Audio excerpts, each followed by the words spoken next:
Hi, my name is Noma and I'm recording from Johannesburg, South Africa. Thank you so much for joining me today. So this episode is long overdue. I think I last recorded in November, but for the past 2 months or so, we've had recurring colds in the house and even around. Generally, there's been these colds going on, so it was very difficult to record with a cough. So that's why I was away for quite a while, and I've been just postponing this. I don't even know why, but I've just been pushing the days to do this, and finally today I got a chance to sit down and do a recording. So I've got quite a number of items that I'm working on and very little in terms of finished objects. And then I'll start off right now with what I'm wearing. So I'm wearing my Maboneng Pullover. So I worked on this last year. It was part of my spring designs that I launched during spring last year, and it's a very lightweight garment and very conducive for the South African weather, because even though right now it's a bit chilly because it's been raining a bit here and there, it's not cold enough for some really heavy garments. So this is very ideal for this weather. So right now I'm not so sure of the temperatures. Maybe it's 20 something degrees or somewhere there, but it's not that cold, but it's not the kind of weather where you can just wear a short-sleeved garment. So this is one of my favorite sweaters to wear. I think I wear this every single time it gets a bit chilly, and as you can see, the neckline is quite low compared to most of the winter garments that I've done, where the neckline is double folded and much higher. But with this one, I just wanted a lighter and lower neckline because I didn't really intend to wear this garment in really cold days.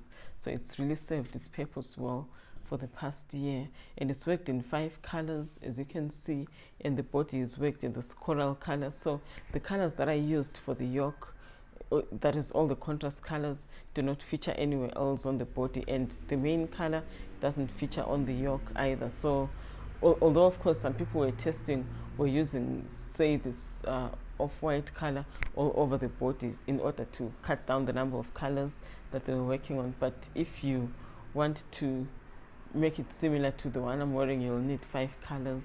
So I've really been enjoying wearing this and I love it.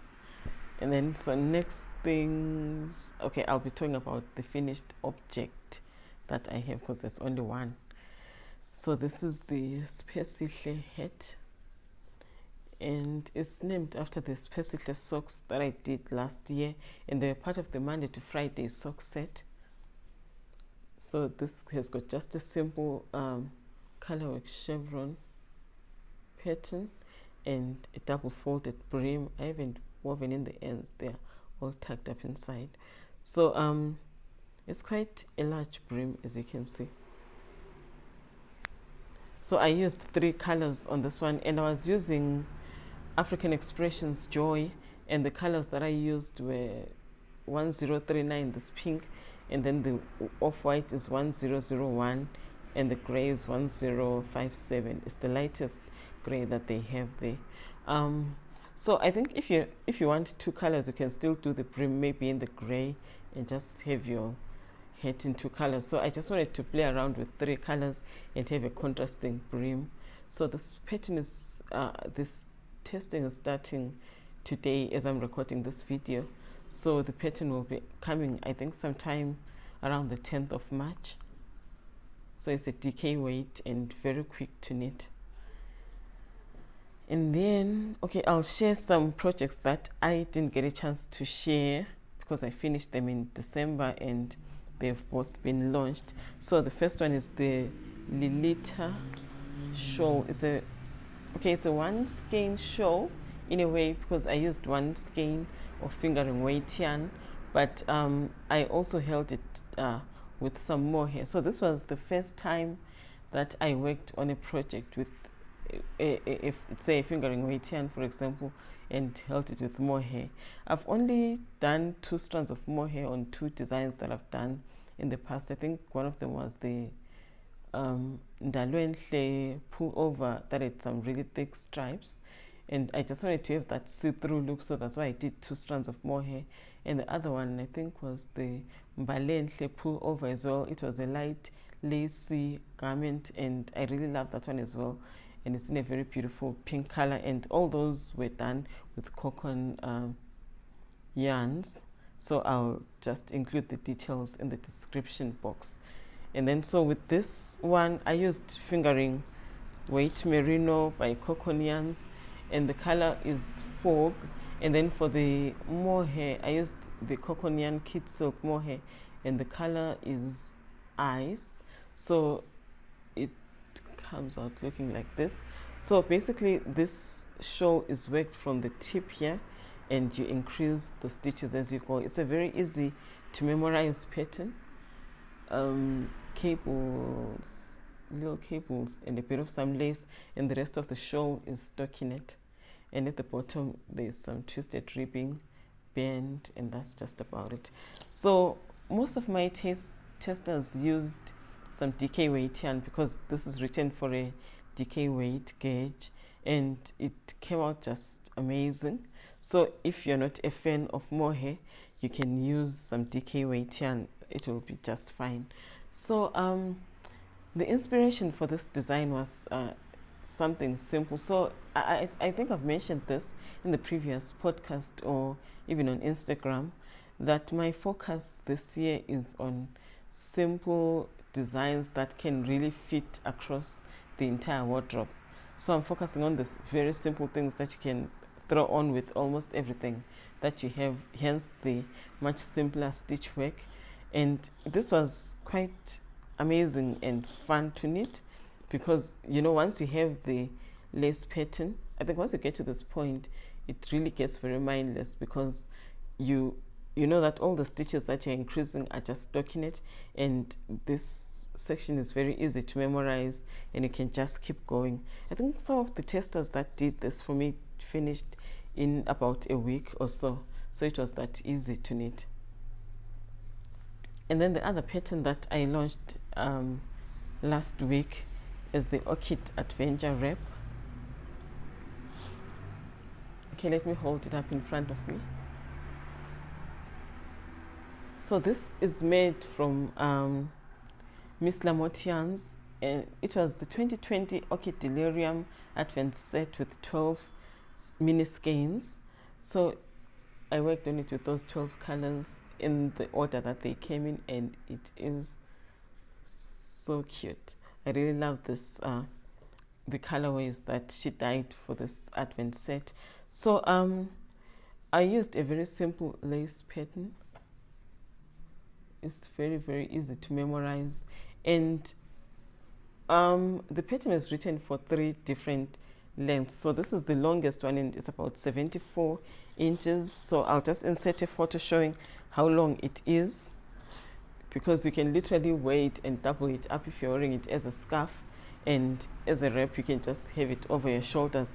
So I knit this one lengthwise, so that means the number of stitches that I cast on would determine the length of the wrap, and then the number of pattern repeats or the number of rows worked would determine the width.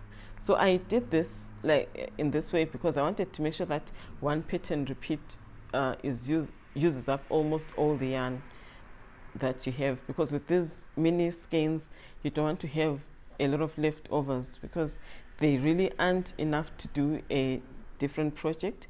So you end up with a lot of scraps. So I wanted to make sure that there's very little leftovers on this. So as I mentioned, it's worked on, there are 3 different lengths for this. So you cast on different, a different number of stitches for each size, so that even if you've got a smaller mini skein, because I noticed that when we're testing the pattern, even though some people also at 20 grams or 22 or 25 grams, the lengths varied a lot because of the composition of the yarns.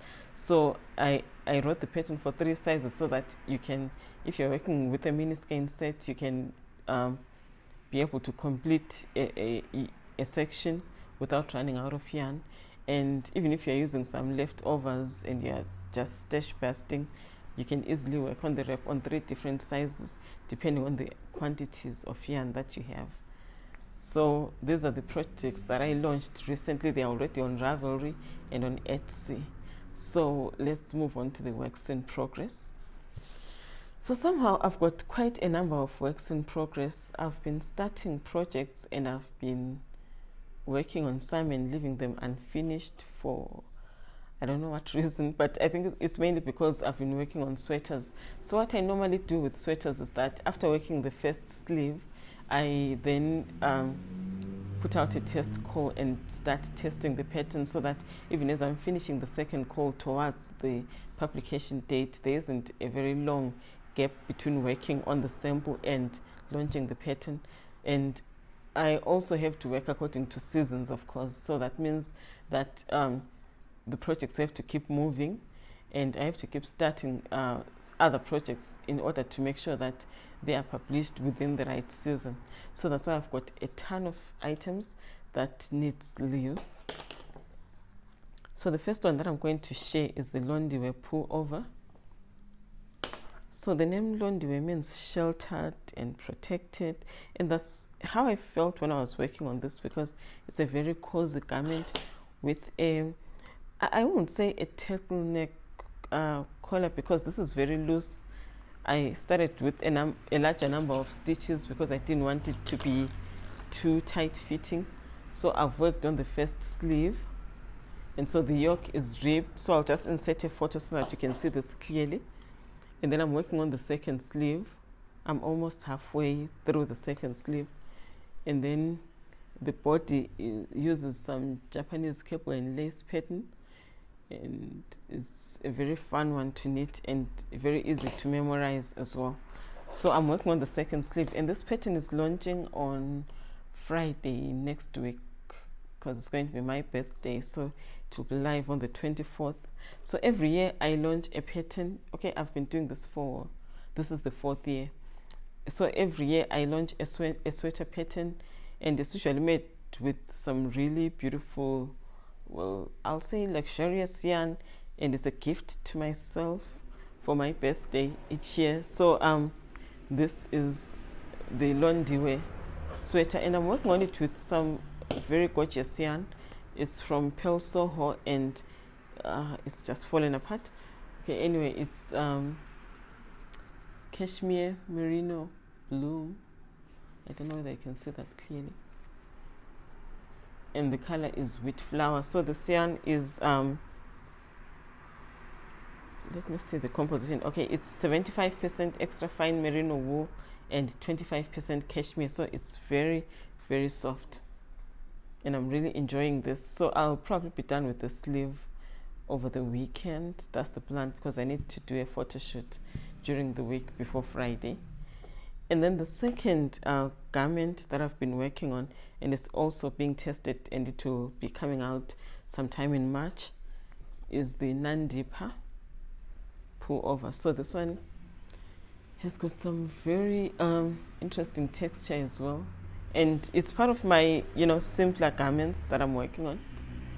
So it's got this texture here, some garter stitch ridges,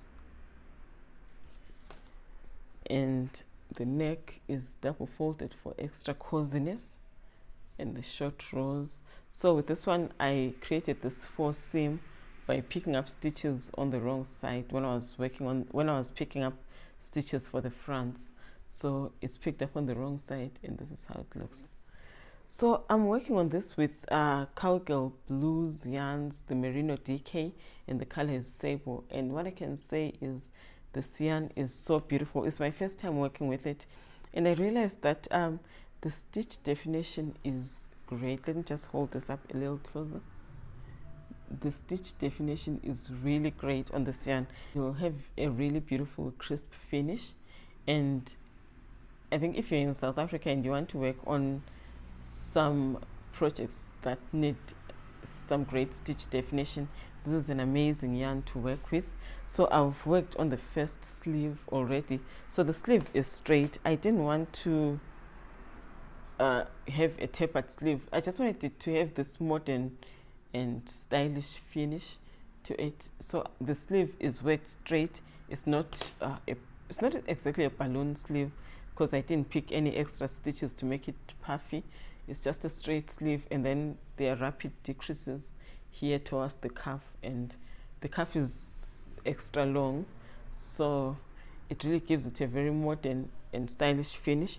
So I'll also be working on the second sleeve for this one, and somehow it really doesn't stress me out to work on the sleeve, even though I don't generally like working on sleeves, because I've noticed that with straight sleeves it's so easy to just work on it, because you don't have to worry about, okay, I don't want to forget where I'm doing my decreases.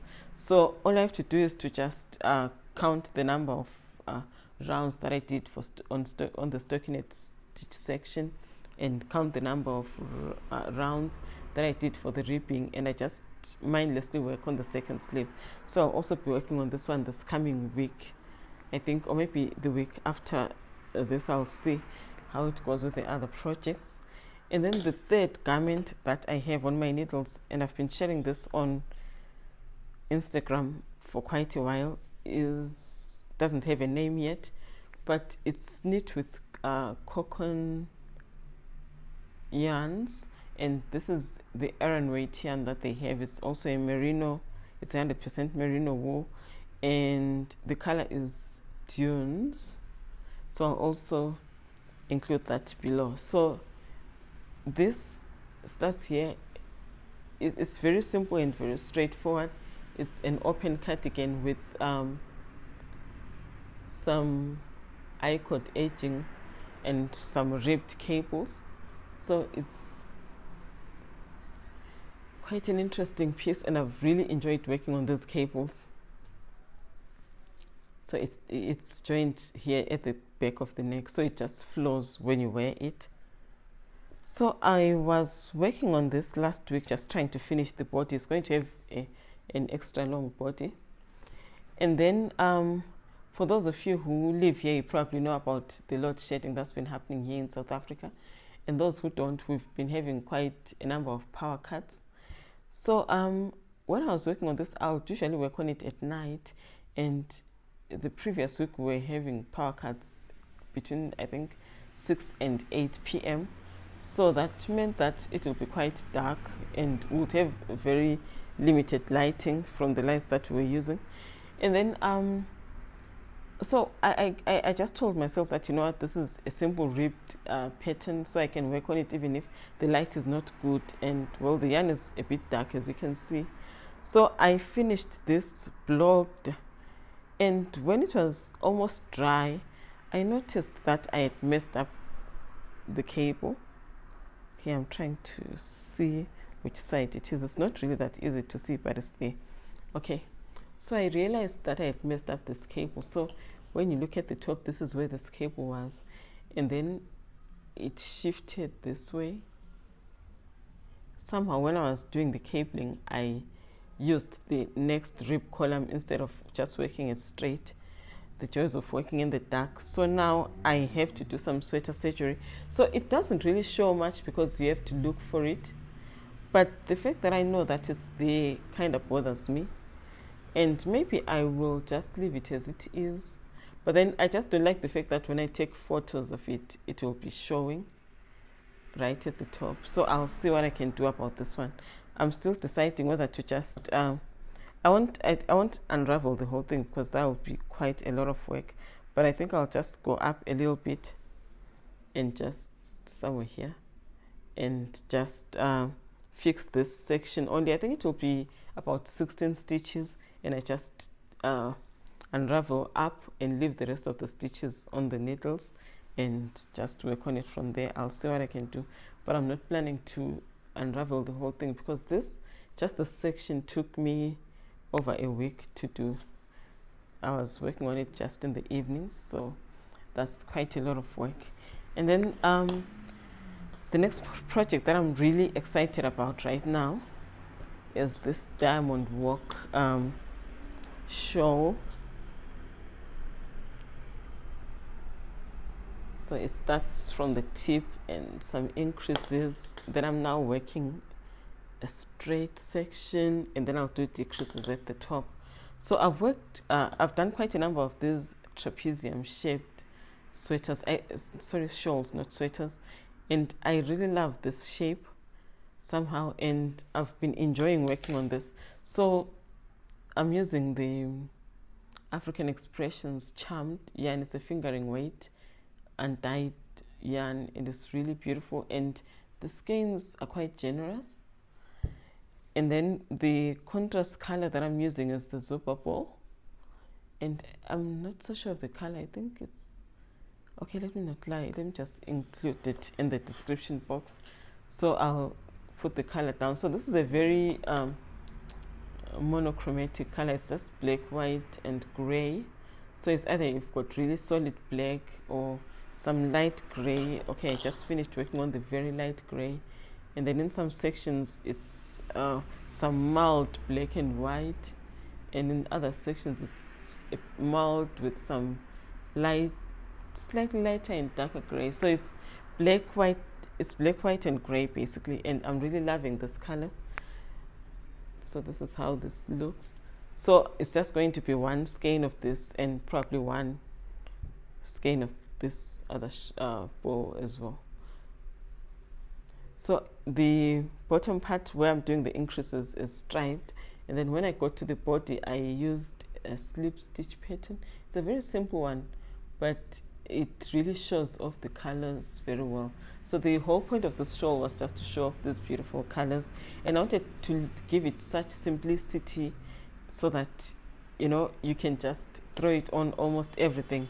And I named it Diamond Walk after a street in Sandton Mall in South Africa, where you find all these fancy designer shops.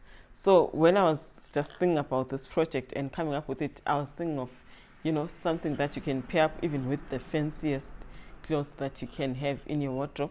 So that's why I named it Diamond Walk, and I'm really enjoying this.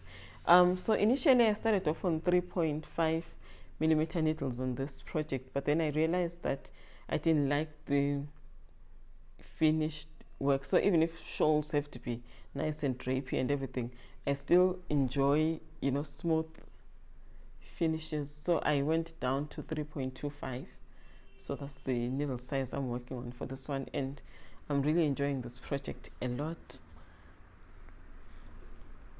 And then the next one that I'm working on, so this is a pair of socks, and I cast it on yesterday because I just realized that I haven't done a DK weight sock in a while, so I decided to just start working on one.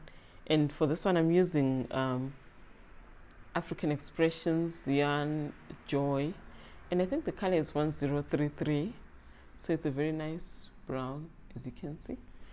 And then the stitch work is quite simple, since I'm on a simple design spree, so I've been working on a very simple one again. So I don't know if you can see clearly. So this is just some twisted ribbing with some stockinette stripes in between. So it's going to be a very simple design, and I'm planning on using the same stitch for a hat pattern. We're going to be going into winter soon, so I could use a hat, a simple hat. So this is the stitch that I'm using. It's very, very simple and quite enjoyable to knit, because I started this late afternoon yesterday, and of course the twisted ribbing for the cuff took the longest time, and once I moved to the body it was moving quite fast, but to the leg, so it's probably going to be done soon as well. And then the last one of my whips is this color block cardigan that that's going to be my spring design for this year. I'm only doing one this year because I'm a bit late. So it uses intarsia. It's going to be color blocked, so the back is made up of these two colors. This is Cowgirl Blues, and the color is Sable. This is the merino twist. It's a fingering Way Tian, and it's 100% superwash wool. So this is Sable, and this is Faded Rose. So as you can see, the back, it's like this. So when I pick up stitches for the front on this side, I'll pick up with the Faded Rose, and then on this side I'll pick up with the Sable. And I was also thinking of maybe making doing the sleeves in contrasting color so that the sleeve on the side will be sable. Okay, let's say this is the front, the sleeve will be sable and the sleeve on the side will be faded rose, so that the color blocking is all over the garment. Because partly I was thinking of maybe just matching the front with the sleeve so that it doesn't get too busy. I'm not decided yet on that one. So as I say, this is like the simplest intarsia ever. So you're just joining here in the center. This is the wrong side, so it's quite neat. When you twist the stitches, that's what you get, and you don't get any holes. So it's a very simple technique. So if you're like me and you are not planning on working on the complicated intarsia, this is sort of like the ideal project. So let me just show you my swatch, because I think it's easier to show on this. So this is basically how the garment is going to look. So ultimately, when the fronts are done, all the panels will be different, but it's not really difficult, and the yarns don't get twisted at all, unlike when I'm working on stranded color work. So it's quite easy to work on, and I can't wait to finish this one. I'm hoping to launch it sometime towards maybe the end of April, so I'll probably try to work on it very fast and have it tested next month up to mid-April maybe. So one more thing I wanted to mention about this. So I've done the grading for the pattern, and it's going to range from 30 inches to 70. So I've been trying to make sure that I focus as well on the extra small sizes, because most of the designs, and I've done that even with some of my designs, that the smallest size tends to have a lot of ease for the extra small. So I'm starting with 30 inches so that even someone who has an extra small, who's got an extra small bust, can actually knit a more fitted cardigan if they want it to be that fitted, so that they are not exactly forced to work on more positive ease if they want something that's more fitted. So the smallest size will be 30 inches. We'll have a 30-inch bust, and the largest will have a 70, so that even people who are on the extra large side, maybe on 5XL, they've got a larger range of ease that they can choose from. So if, say, you've got a 62-inch bust, you can work on a 66-inch garment if you want, or a 62 if you want an exact fit, or even a 70 if you want more ease. So that's what I've been trying to do with the grading, and I think that's a good thing with the simpler stitches, because it's much easier to include as many sizes as possible compared to the garments that use stitches that have got larger repeats. For instance, this one, I think this has got about 22 stitches, so it's not that easy to grade. The sizes are going to have gaps between them, but with the simpler stockinette or with patterns like this, it's much easier to grade and have a wider range of sizes and more sizes in between compared to the largest stitch pattern repeats.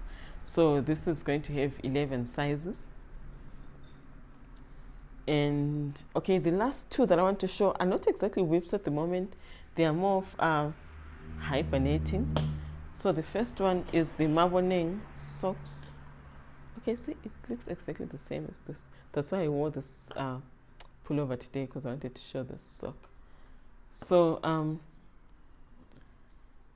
I started working on this, on those, okay, so the cuff is worked with 2.5mm needles, and then on the body of the sock, or rather the leg, I was using 3mm needles. So all this time I've always used, you know, this regular 60cm cable, and I've been fine. So I recently bought those very short ones that are about 9 inches, I think, and I wanted to try that out. And so when I started on the sock, everything was working out fine. I was enjoying working on it, and there were no gaps. And then when I got to the bottom, I've already taken that out. Okay, let me show you here on the sweater. This section here with the sort of like chevrons, because mainly I'll be using 3 colors, it got very tight with those little needles that I was using.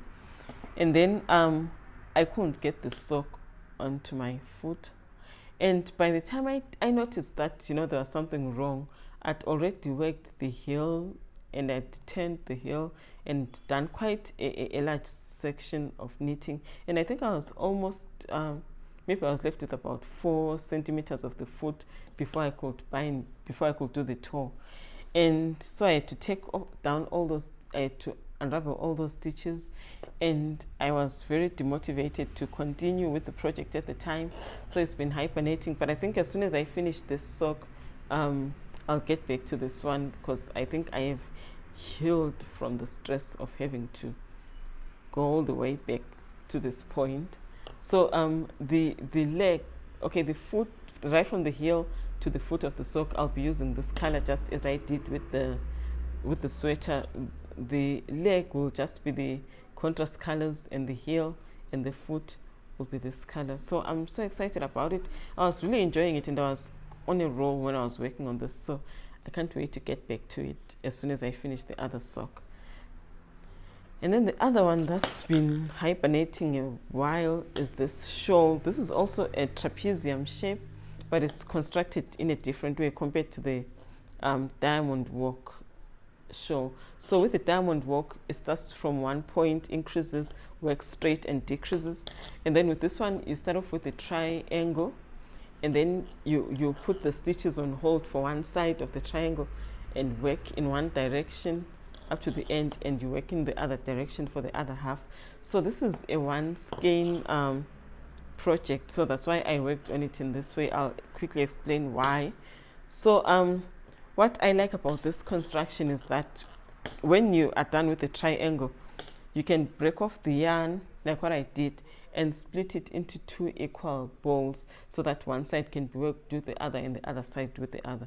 So what I did with this is that the other one is, okay, when I separated, the other one is 2 grams heavier than the other ball, so that I'll start off with the smaller one, and yeah, the smaller one is this one.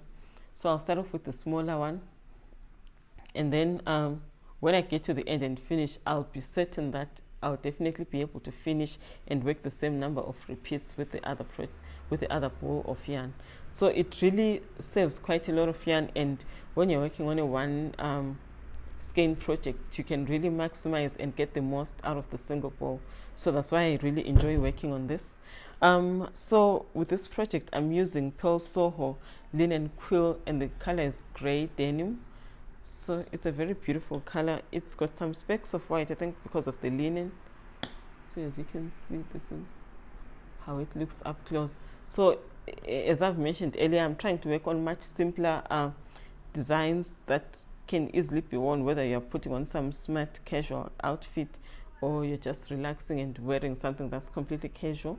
So initially so the reason why this one has been hibernating is because when I started working on this section, I realized that the idea that I had in mind wasn't really working out as I initially thought.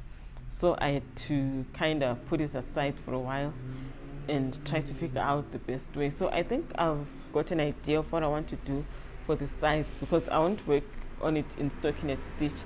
I'll just do something slightly different, but something that's still a bit on the simpler side. So that's why I had to stop at this point and just take some time to figure out what I wanted to do with this design.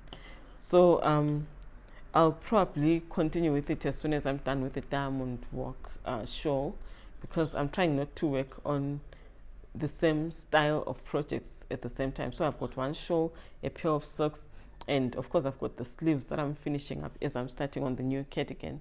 So I'm trying to keep my projects well balanced. So I think maybe I would start the head, because some of the heads are much easier to move around with, because next week there will be some sports event at my daughter's school. So it will be very easy to just carry a head.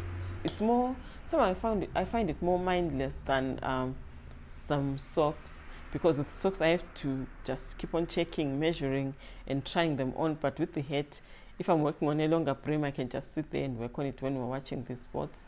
So I think I'll just cast it on, even though I'm not so keen on having too many projects. But as I mentioned earlier, because the rest of them are just a single sleeve, so it doesn't really bother me that much.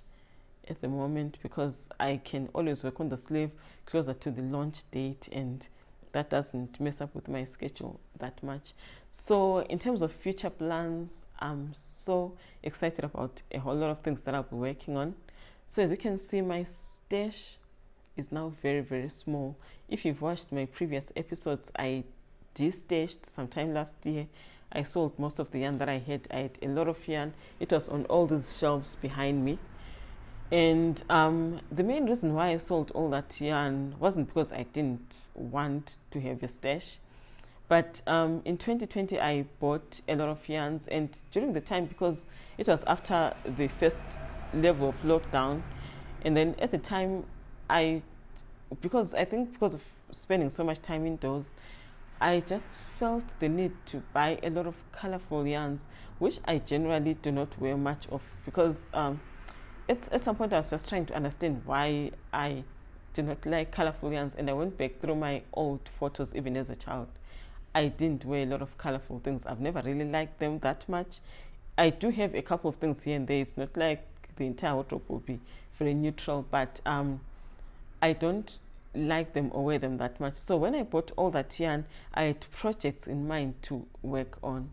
So the thing with most projects is that, for instance, with the coming summer designs, I might have maybe 6 or 7 ideas that I want to work on and end up working on just 4, but I'll have bought yarn for about 7 projects.